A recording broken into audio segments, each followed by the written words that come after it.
Yuk. Bismillahirrahmanirrahim. Assalamualaikum warahmatullahi wabarakatuh. Perkenalkan, nama saya Iksanul Aksan dari kelas 12 IPS 5. Saya akan menceritakan tentang sejarah Sunan Kalijaga. Kalian tentu mengenal 9 nama-nama Wali Songo kan? Salah satunya adalah Sunan Kalijaga. Ya benar, Sunan Kalijaga merupakan Raden Said. Sunan Kalijaga atau Raden Said merupakan ayahanda dari Sunan Muria.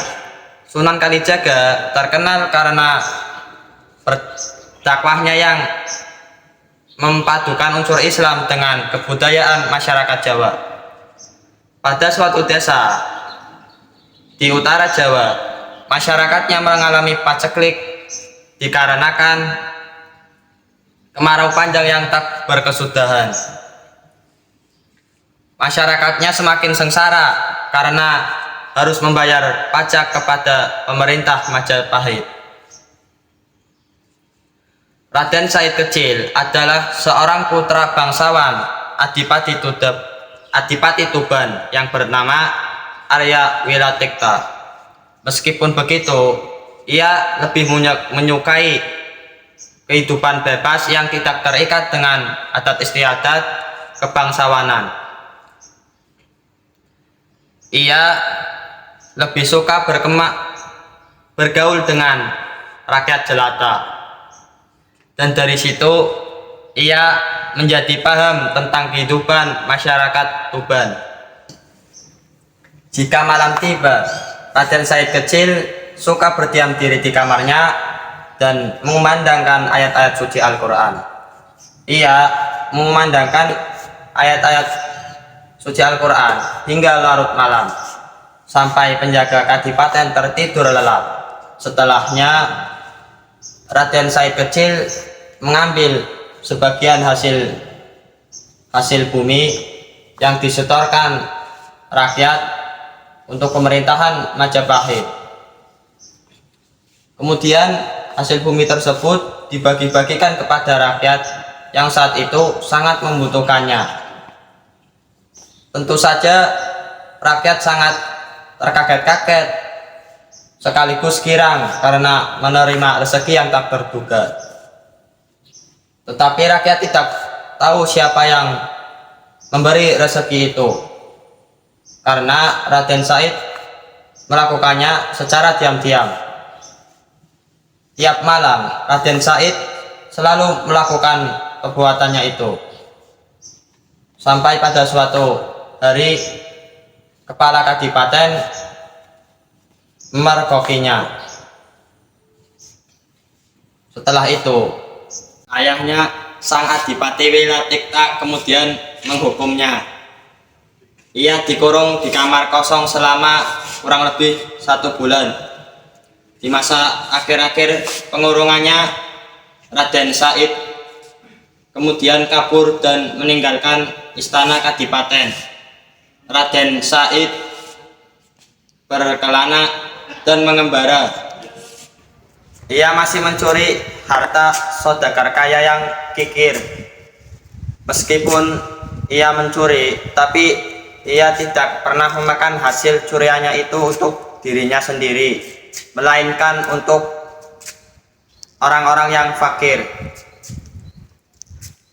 Di suatu ketika di pelosok hutan yang bernama Alas Jatiwangi, Raden Said dikejutkan dengan kedatangan seorang lelaki tua yang memakai jubah putih dan tongkat. Lelaki tua itu Sunan Kalijaga. Raden Said kemudian merebut tongkat itu dari lelaki tua itu, sampai lelaki tua itu jatuh tersungkur ke rumput. Setelah mengamati, Raden Said ternyata tongkat itu bukan terbuat dari emas, melainkan kuningan. Lantas Raden Said mengembalikannya kepada lelaki tua itu. Kemudian lelaki tua itu menangis, dan Raden Said bertanya, "Kenapa kamu menangis, wahai orang tua, ini saya sudah kembalikan tongkatmu. Lelaki tua itu menjawab, Yo, lihatlah, aku telah berbuat dosa. Aku telah berbuat kesia-siaan. Rumput ini telah tercabut setelah aku tersingkir tadi, ucap lelaki tua itu. Raden Said menjawab, apa? Mencabut rumput saja berdosa, kata Sunan Kalijaga. Kemudian lelaki tua menjawab, iya, aku berdosa karena aku telah mencabut rumput ini dengan sia-sia. Tidak mengapa kalau aku mencabut rumput ini untuk makan ternak atau untuk apa itu. Kemudian lelaki tua itu beranjak dan duduk di atas batu kali besar. Sesungguhnya apa yang kau cari? Aku hanya mencari harta untuk disedekahkan kepada fakir miskin dan rakyat jelata.